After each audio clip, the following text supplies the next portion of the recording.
ಉಣಬಡಿಸಿರ್ತಕ್ಕಂಥ ಪವಿತ್ರವಾಗಿರ್ತಕ್ಕಂಥ ಒಂದು ಕ್ಷೇತ್ರ ಅಂದ್ರೆ ತುಮಕೂರು ಜಿಲ್ಲೆ ಶ್ರೀ ಶ್ರೀ ಶ್ರೀ ಸಿದ್ಧಗಂಗಾ ಮಹಾಸ್ವಾಮಿಗಳ ಈ ಸಂದರ್ಭದಲ್ಲಿ ನಾವು ನೆನೆಯುತ್ತಾ ತುಮಕೂರು ಜಿಲ್ಲೆಯ ಗುಬ್ಬಿ ತಾಲೂಕು ಕೂಡ ಅಷ್ಟೇ ತುಂಬಾ ಫೇಮಸ್ ಆಗಿರ್ತಕ್ಕಂತಹ ಒಂದು ತಾಲೂಕು. ಗುಬ್ಬಿ ವೀರಣ್ಣನವರನ್ನು ಕೂಡ ಈ ಸಂದರ್ಭದಲ್ಲಿ ನಾವು ನೆನೆಯಬೇಕು. ಹೆಸರಾಂತ ನಾಟಕಕಾರ ಗುಬ್ಬಿ ವೀರಣ್ಣನವರು ಅವರ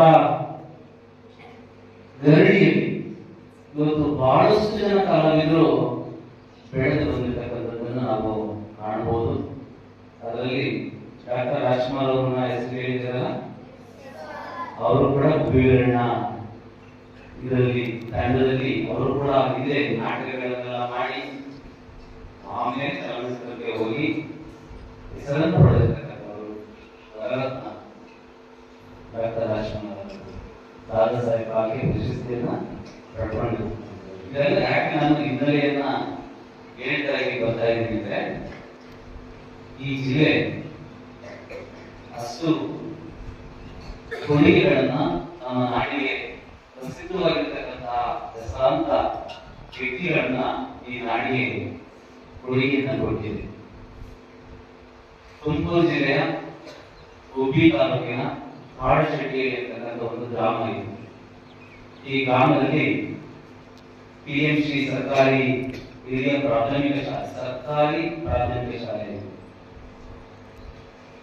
ಈ ಶಾಲೆಯನ್ನ ಎಲ್ಲಾ ರೀತಿಯಲ್ಲೂ ಕೂಡ ಹಲವಾರು ದಶಕಗಳಿಂದ ಈ ಶಾಲೆಯ ಉನ್ನತಿಗಾಗಿ ಸೇವೆಯನ್ನು ಸಲ್ಲಿಸ್ತಾ ಒಂದು ನೇತೃತ್ವವನ್ನು ವಹಿಸಿಕೊಂಡು ಇವತ್ತು ನಿಮ್ಮೆಲ್ಲರ ಶೈಕ್ಷಣಿಕ ಪ್ರಗತಿಗೆ ಶ್ರಮಿಸ್ತಾ ಇರ್ತಕ್ಕಂಥ ಕಾಡಶೆಟ್ಟಿಯ ಶ್ರೀಯುತ ಸತೀಶ್ ಅವರೇ, ಮೈತ್ರಿ ನ್ಯೂಸ್ ಪತ್ರಿಕೆ ಸಂಪಾದಕರು ನನ್ನ ಸ್ನೇಹಿತರಾಗಿರ್ತಕ್ಕಂಥ ಶ್ರೀಯುತ ವೆಂಕಟಾಚಲ ಅವರೇ, ವಕೀಲರಾಗಿರ್ತಕ್ಕಂಥ ಶ್ರೀಯುತ ರಾಘವೇಂದ್ರ ಅವರೇ, ಮುಖ್ಯ ಶಿಕ್ಷಕರಾಗಿರ್ತಕ್ಕಂಥ ಶ್ರೀಯುತ ಗಂಗಾಧರ್ ಅವರೇ, ನಮ್ಮ ಎಡ ಮತ್ತು ಬಲಬದಿಯಲ್ಲಿ ಕೂತಿರ್ತಕ್ಕಂಥ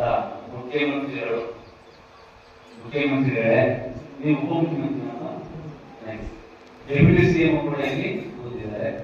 ವೇದಿಕೆ ಮೇಲೆ ಎಲ್ಲರೂ ಕೂಡ ಆಸಕ್ತರಾಗಿದ್ದಾರೆ. ವೇದಿಕೆ ಮುಂಭಾಗದಲ್ಲಿ ಪ್ರೀತಿಯ ವಿದ್ಯಾರ್ಥಿನಿಯರೇ, ಎಲ್ಲ ಶಿಕ್ಷಕ ಬಂಧುಗಳೇ,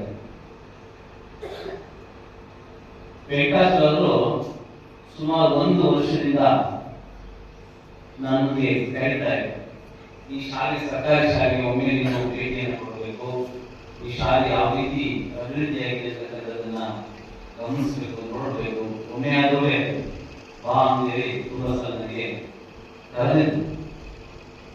ಅದಕ್ಕೋಸ್ಕರ ಇವತ್ತು ಸೆಕೆಂಡ್ ಸ್ಯಾಟರ್ಡೆ ರಜೆ. ಹಾಗಾಗಿ ಒಂದು ಸರ್ಕಾರಿ ಶಾಲೆಗೆ ಎಷ್ಟೇ ಕೆಲಸದ ಒತ್ತಡ ಇದ್ರೂ ಸಹ ಈ ಶಾಲೆಗೆ ಒಮ್ಮೆ ಆದರೂ ಕೂಡ ಭೇಟಿ ಕೊಡಲೇಬೇಕು ಅಂತ ಮನಸ್ಸು ಮಾಡಿ ಚಿಕ್ಕಬಳ್ಳಾಪುರದಿಂದ ಇವತ್ತು ಈ ಶಾಲೆಗೋಸ್ಕರ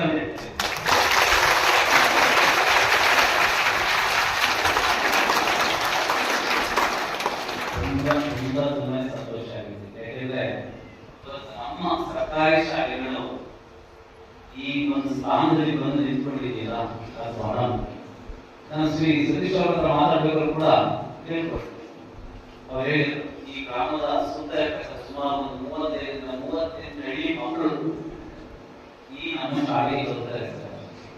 ಇಲ್ಲಿ ಬರ್ತಕ್ಕಂಥವರೆಲ್ಲರೂ ಕೂಡ ತುಂಬಾ ಮೇಲ್ಪಂಕ್ತಿಯಲ್ಲಿರ್ತಕ್ಕಂಥ ಕುಟುಂಬದ ಮಕ್ಕಳಲ್ಲ.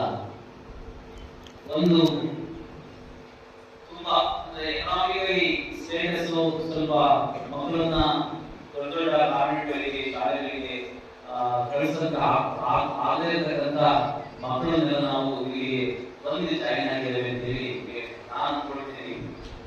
ಈ ಮಕ್ಕಳಲ್ಲಿರ್ತಕ್ಕಂಥ ಒಂದು ಪ್ರತಿಭೆ ಏನಿದೆ ನಿಮಗೆ, ದೊಡ್ಡ ದೊಡ್ಡ ಕಟ್ಟಡಗಳಿಗೆ ಮಾತ್ರಕ್ಕೆ, ದೊಡ್ಡ ದೊಡ್ಡ ವೆಹಿಕಲ್ಗಳು ಶಾಲೆ ಮುಂದೆ ಓಡಾಡಿದ ಮಾತ್ರಕ್ಕೆ ಅಲ್ಲಿ ಚೆನ್ನಾಗಿ ಶೈಕ್ಷಣಿಕ ಪ್ರಗತಿ ಇರುತ್ತೆ ಅಂತ ಹೇಳಿ ಇಂತಹ ಒಂದು ಶಾಲೆಗಳಲ್ಲಿಯೂ ಕೂಡ ನಾವು ಮಕ್ಕಳ ಮಕ್ಕಳಿಗೆ ಮನಸ್ಸು ಮಾಡಿದ್ರೆ ನಾವು ತುಂಬಾ ಅವರನ್ನ ಅಭಿವೃದ್ಧಿಪಡಿಸಬಹುದು, ಶೈಕ್ಷಣಿಕವಾಗಿ ಮುಂದೆ ತರಬಹುದು ಎಂಬುದಕ್ಕೆ ಎಲ್ಲ ಶಿಕ್ಷಕರು ಕೂಡ ಇವತ್ತು ಭೇಟಿ ನೀಡಿದ್ದಾರೆ.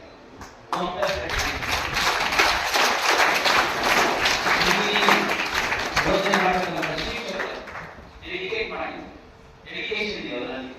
ನಮ್ಮ ಮಕ್ಕಳಿಗೆ ನಾವು ಕಲಿಸ್ತಾ ಇರ್ಬೇಕು, ನಾವು ಅವರಿಗೆ ಪ್ರಗತಿಗೆ ಪರವಾಗಿ ನಾವು ಕೆಲಸವನ್ನು ಮಾಡಲೇಬೇಕಂತ ಒಂದು ಮನೋಭಾವವನ್ನು ಹೊಂದಿರತಕ್ಕಂತಹ ಶಿಕ್ಷಕರನ್ನ ನೀವು ಪಡ್ಕೊಂಡಿದ್ದೀರಲ್ಲ, ಅದು ಬಹಳ ಮುಖ್ಯ, ತುಂಬಾ ಮುಖ್ಯ. ಗ್ರಾಮೀಣ ಭಾಗದ ವಿದ್ಯಾರ್ಥಿಗಳು ಏನಿದ್ದೀರಾ, ನಮ್ಮನ್ನು ಸೇರಿಕೊಂಡಂತೆ ಅಥವಾ ನಮ್ಮಲ್ಲಿ ಪದ್ಧತಿ ಇರುತ್ತೆ, ಗ್ರಾಮೀಣ ಭಾಗದ ವಿದ್ಯಾರ್ಥಿಗಳ ಕೌಶಲ್ಯ ಇರುತ್ತೆ, ವ್ಯವಹಾರಿಕ ಜ್ಞಾನ ಇರುತ್ತೆ. ಈ ಹಿರಿಯರಿಗೆ ಹೇಗೆ ಗೌರವ ಕೊಡಬೇಕೆಂಬತಕ್ಕಂಥದ್ದನ್ನ ಕಲಿಸತಕ್ಕಂಥ ಪಾಠಶಾಲೆಗಳು ಯಾವಪ್ಪ ಅಂದ್ರೆ ನಮ್ಮ ಗ್ರಾಮೀಣ ಹಳ್ಳಿಗಳು, ನಮ್ಮ ಗ್ರಾಮೀಣ ಹಳ್ಳಿಗಳಾಗಿವೆ. ಹಾಗಾಗಿ ಇಲ್ಲಿ ತಾವೇನು ಒಂದು ವಿದ್ಯಾಭ್ಯಾಸವನ್ನು ಮಾಡ್ತಿದ್ದೀರಾ, ಈ ಫೌಂಡೇಶನ್ ಇದೆಯಲ್ಲ, ಇದು ತುಂಬಾ ಮುಖ್ಯ ನಿಮಗೆ.